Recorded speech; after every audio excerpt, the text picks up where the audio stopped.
Let's get some perspective on the Venezuela situation, also how it's impacting the political and energy outlooks. Joining us tonight, Fox News chief political analyst Brit Hume and Kevin Book of Clearview Energy Partners. Brit, let me start with you. 30,000-foot view here of the reaction to this action on the ground and what the fallout is from it. Brett, I think it's important to be clear about what this is and is not. It is not regime change, although when you decapitate a regime, normally people think, well, that's the end of that. But the president has made it clear that he's going to try to exercise influence over the place through the remnants, as was put earlier, of the Maduro regime itself. So everybody except for Maduro is in place. And these are the people that are supposed to work with the U.S. to bring about the change over time. And I think the president may have, in outlining this extraordinary military success, may have left the impression that we're going to be there, boots on the ground. The understanding we're all getting today is that all the U.S. forces are out of there. So we're not an occupying force there in the sense that we normally think of that. Yes, we've got the place surrounded and there are warships in the area and aircraft at the ready and all that, and I get that.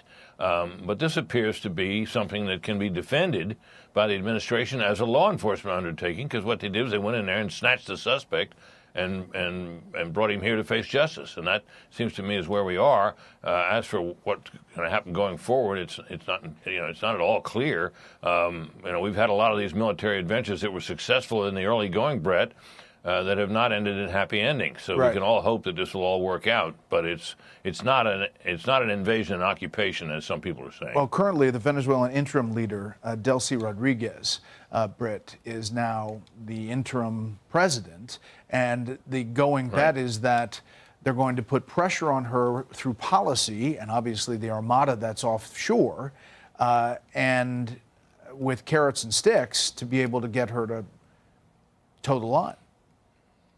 Yeah, I think that what the administration may be counting on here is, and maybe effectively so, is that this extraordinary military operation, which is dazzling when you think about it, may have so chastened those officials in Venezuela who remain in power that they better play ball with the United States of America, or what happened to Maduro could happen to them.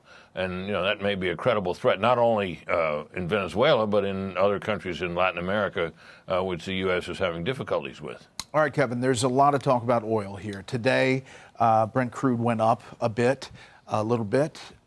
You see a lot of talk about what that looks like down the road for oil companies. How do you see this? Well, there's two stories. One are the barrels that are flowing in Venezuela right now. And you mentioned both carrots and sticks. One of the sticks that Secretary Rubio talked about yesterday was blocking the export of oil and limiting revenue to the Venezuelan government. The second story are the barrels that could flow tomorrow. That's gotten a lot of attention. And the question of whether or not companies will come in and invest, how soon they will invest, how soon those barrels will flow. There's a lot of talk about this. New York Times, reviving Venezuela's flow of oil will not come easily or cheaply. Potential prize is huge. Venezuela boasts the largest oil reserves in the world, but so are the risks. U.S. energy companies, ExxonMobil, ConocoPhillips, have been burned in Venezuela before.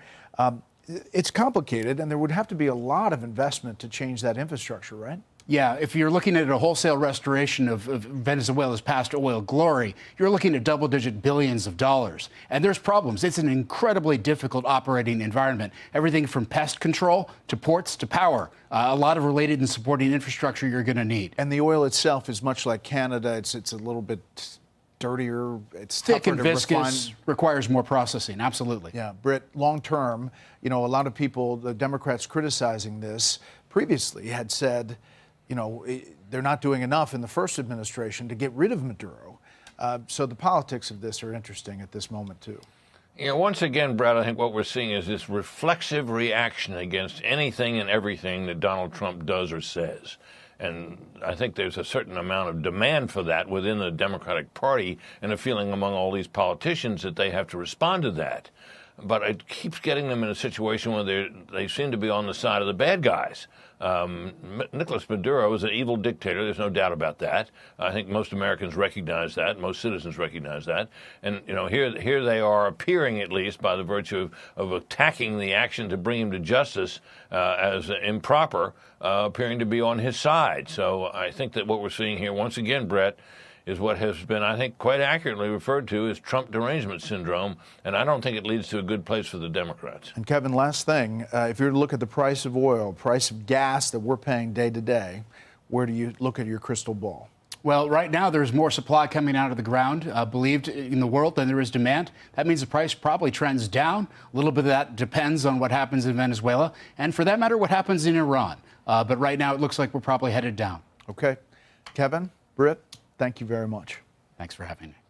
Hey, Sean Hannity here. Hey, click here to subscribe to Fox News YouTube page and catch our hottest interviews and most compelling analysis. You will not get it anywhere else.